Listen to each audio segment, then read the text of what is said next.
सोचिए, महाभारत का युद्ध शुरू हुए सिर्फ 10 दिन हुए हैं और इतिहास का सबसे अजेय योद्धा बाणों की शैया पर लेटा है।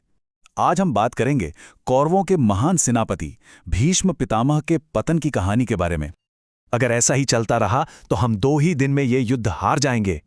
ये शब्द किसी और के नहीं बल्कि खुद धर्मराज युधिष्ठिर के थे। आप अंदाजा लगाइए, युद्ध शुरू हुए बस 2 दिन हुए थे और पांडवों की पूरी सेना एक अकेले योद्धा के सामने घुटने टेक रही थी। और वो एक अकेला योद्धा कौन था? कौरव सेना के सेनापति भीष्म पितामह, एक ऐसे महान योद्धा जिनसे लड़ने की हिम्मत किसी में नहीं थी। और विडंबना देखिए, वो दोनों ही सेनाओं के प्रिय पितामह भी थे। भीष्म की शक्ति का अंदाजा लगाना भी बहुत मुश्किल था। उनकी उम्र 80 साल से ज्यादा थी, लेकिन युद्ध के मैदान में उनकी फुर्ती और ताकत देखकर लगता था मानो कोई 16 साल का नौजवान लड़ रहा हो। ये बात उनके पराक्रम को लगभग अविश्वसनीय बना देती थी। उन्होंने युद्ध भूमि में जो तबाही मचाई वो कल्पना से भी परे थी। उनके बाण मानो आग की लहरें थीं जो पांडव सेना को भस्म कर रही थीं। हालात इतने खराब हो गए थे कि पांडवों के सबसे बड़े योद्धा अर्जुन भी अपने प्यारे पितामह के खिलाफ लड़ने के इस इमोशनल बोझ के तले कमजोर पड़ रहे थे।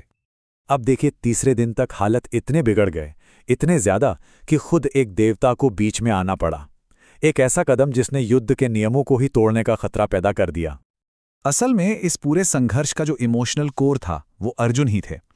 वो उस इंसान के खिलाफ अपनी पूरी ताकत से लड़ ही नहीं पा रहे थे जिसने उन्हें पाला पोसा था। ये प्यार और फर्ज के बीच एक बहुत ही दर्दनाक कश्मकश थी। और यहीं आकर तनाव अपने चरम पर पहुंच गया। अर्जुन की यही हिचकिचाहट देखकर कृष्ण के सब्र का बांध टूट गया और उन्होंने मामले को अपने हाथों में लेते हुए ये जोरदार ऐलान किया, अगर तुम नहीं लड़ोगे तो मैं लड़ूंगा। और ये है महाभारत के सबसे आइकॉनिक मोमेंट्स में से एक। कृष्ण, जिन्होंने कसम खाई थी कि वो युद्ध में हथियार नहीं उठाएंगे, वो अपने रथ से कूद जाते हैं और एक टूटे हुए पहिए को ही अपना हथियार बना लेते हैं। उनका दिव्य क्रोध अब उजागर हो चुका था और उनकी प्रतिज्ञा टूटने ही वाली थी। इस बेहद तनाव भरे पल में अर्जुन ने बीच बचाव किया। उन्होंने कृष्ण को अपनी प्रतिज्ञा तोड़ने से रोक लिया और वचन दिया कि अब से वो अपनी पूरी शक्ति से लड़ेंगे। अब अपने पितामह को हराने की सारी जिम्मेदारी सीधा अर्जुन के कंधों पर आ गई थी। लेकिन अर्जुन की कसम के बाद भी 9 लंबे दिन बीत गए और भीष्म अब भी अजेय थे। पांडवों को यह एहसास हो गया था कि आमने सामने की लड़ाई में उन्हें हराना नामुमकिन है। उन्हें उनकी हार का कोई और ही राज खोजना था। पूरे 9 दिन, सोचिए, 9 दिनों की लगातार भयंकर लड़ाई के बाद पांडव सेना लगभग खत्म होने के कगार पर थी और इसी हताशा ने उन्हें एक ऐसी योजना बनाने पर मजबूर कर दिया जिसके बारे में उन्होंने कभी सोचा भी नहीं था। तो सवाल अब ये था कि जो अजेय है, जिसे हराया ही नहीं जा सकता, उसे कैसे हराया जाए? उनकी इसी रणनीतिक दुविधा का जवाब ही इस कहानी को आगे बढ़ाएगा। और मजे की बात देखिए, इसका जवाब किसी और ने नहीं, खुद भीष्म ने ही दिया। जब पांडवों ने निराश होकर उन्हीं से पूछा तो उन्होंने अपनी हार का राज खुद बता दिया।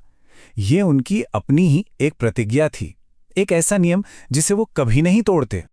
भीष्म की प्रतिज्ञा थी कि वो किसी स्त्री पर या ऐसे किसी इंसान पर हथियार नहीं उठाएंगे जो पहले स्त्री रहा हो।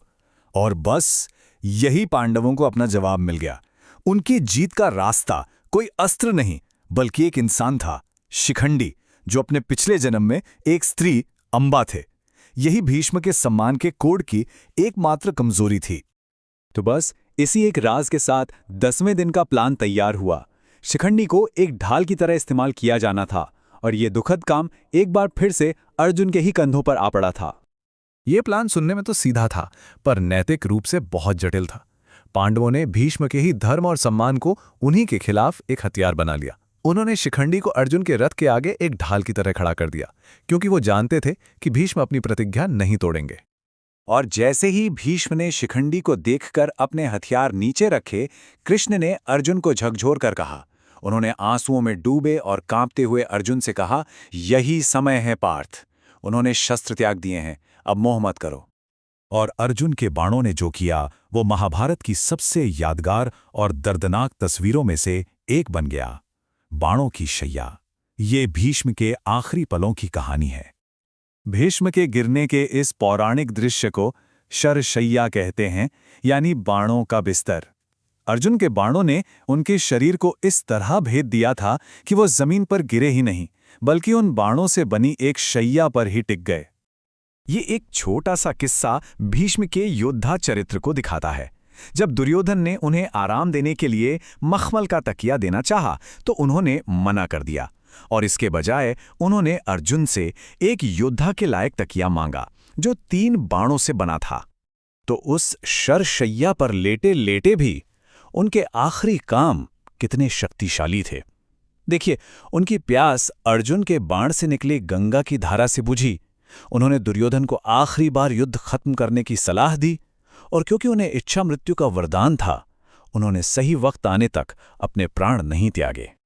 तो आखिर इस एक घटना का मतलब क्या था?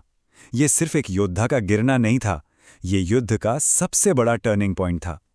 भीष्म के पतन के साथ ही धर्म और नियमों से लड़ा जाने वाला युद्ध खत्म हो गया। अब छल और अधर्म के युद्ध की शुरुआत होने वाली थी। और यहीं ये कहानी हमें महाभारत के सबसे बड़े नैतिक सवाल पर लाकर छोड़ देती है।